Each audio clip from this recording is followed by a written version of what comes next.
Welcome to Coruzant Technologies, home of the Digital Executive Podcast. Welcome to the Digital Executive. Today's guest is Jina Choi.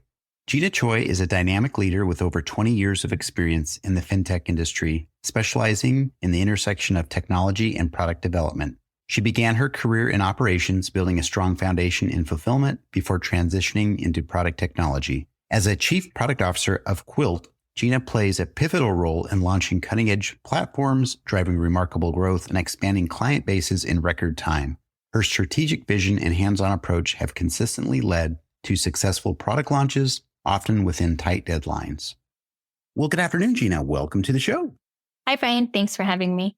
Absolutely. I appreciate doing this. Again, favorite time of the day for me is getting on a podcast with an outstanding guest and listening to their story and sharing that out with the world. So let's just jump into your first question, Jina. You've got a unique background that spans both B2C origination, lending, and B2B in the SaaS. How do you approach the differing demands and challenges in these two spaces when developing product solutions?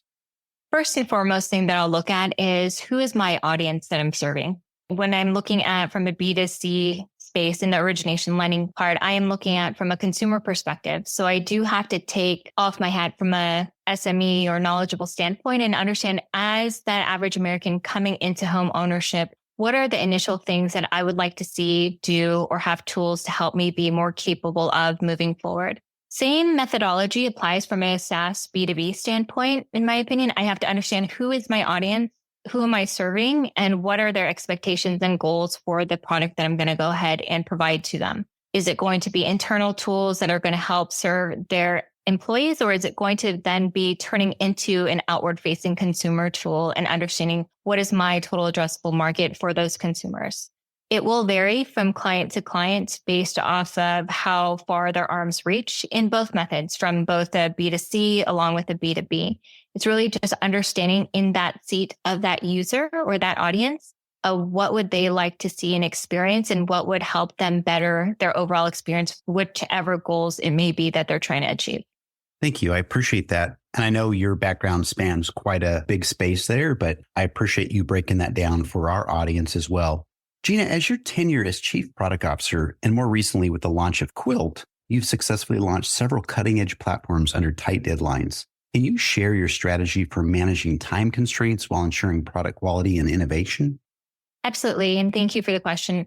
From when I look at the overall project and what that North Star is of what the ultimate goal is for designing a product, looking at the launch, or even a go-to-market strategy, is really taking a step back, looking at what the overall picture is going to be, and then being able to componentize that into bite-sized pieces that make digestible sense with working with engineering, along with serving the business as my customer. When I work with engineering and I'm looking at what the vision is for that product, being able to provide context has moved needles and needles in regards to the time frame that I'm able to execute in.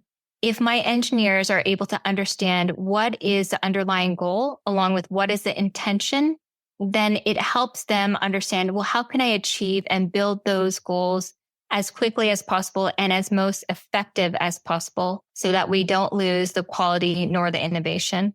I think it's an absolute partnership. You're going to have your visionary from a product standpoint, but you also need to have that counterpart from an engineering standpoint so that the build is executable in a manner that meets that vision along with that long-term strategy and North Star. With Quilt, it's been a fantastic journey. And with the recent launch of that, I work with my partners in regards to not only explaining what do I want the features and functions to be, but why I want them to be that way. So what is the overall emotion and intent that I'm trying to achieve for my customer base by building this platform? Going through this and having that explanation and that context there has enabled us to build things quickly with quality and really getting into future proofing where that platform is going to lean into. Doing this in the same manner from a SaaS B2B standpoint has been similar. Giving context if it's, very industry specific, knowledge container of explaining why something needs to be built a certain way based off of past history, knowledge, and experience of how that audience is going to consume or behave has really led to being able to strive from an innovation standpoint of how do we get better? That's great. This will be the baseline. And now we want to get more intuitive, more dynamic, and create an overall better experience. Sitting even between the B2C along with the B2B, it's same methodology across that board as well in regards to how do I ensure that my quality does not dip, along with meeting very tight timelines and keeping innovation on the growth and making sure that I future-proof for anything that may come down later that I'm not aware of today. I don't want to build myself into kind of a concrete walls, but always making sure that the platform that I do develop is enabling for future proofing, which I may not even be aware of today. Thank you. I appreciate that. I think a few key things that I took away from that, Jina, is the fact that you've kind of break down these projects, right, or product launches in bite-sized digestible pieces, which I think is great. And then, of course, you have a great partnership with your engineering staff and you share with the why, right? And that, I think that makes for a long-term collaborative partnership, successful partnership. So I appreciate that. And of course, you're always looking at the customer as in the end goal. So again, thank you. And Jina, you've been at the forefront of driving growth and expanding client bases rapidly. What are some of the key strategies you've employed to ensure scalability and client retention in FinTech products? Great. Another great question. I would say from scalability and client retention, especially is that you have to have stability. When it comes to new innovative products, especially with the modern digitized world that we live in today, where you have your smartphone at your convenience, at your disposal, and really of everything that you do is handled within that smartphone. A lot of expectations come with understanding that that's part of someone's day-to-day life, that now transfers over to any other digital platform that they're interacting with. The scalability standpoint in that is the stability of the performance of the product. In my opinion, you have to get your foundation correct. Once you have your foundational platform solid, stable, and enabled for growth and expansion, that really enables you to go more and lean into more innovative items or features that you want to bake into that platform. From a client retention standpoint, customer service. There's some things that technology can't always satisfy for, and that being the human-to-human interaction. So as your product launches, don't lose sight that there are people behind that contract, behind that client, and making sure that you are staying connected with them and enabling them to share their feedback.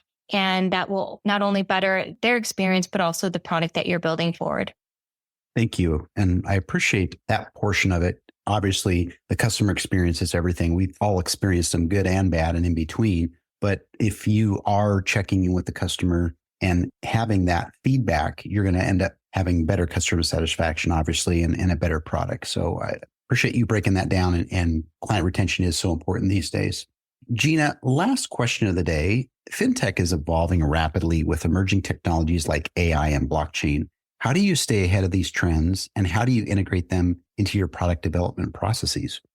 I think when it comes to, AI is a very, very big buzzword today. And when you look at that, it's don't shy away from it, lean into it, but you don't need to apply it to everything.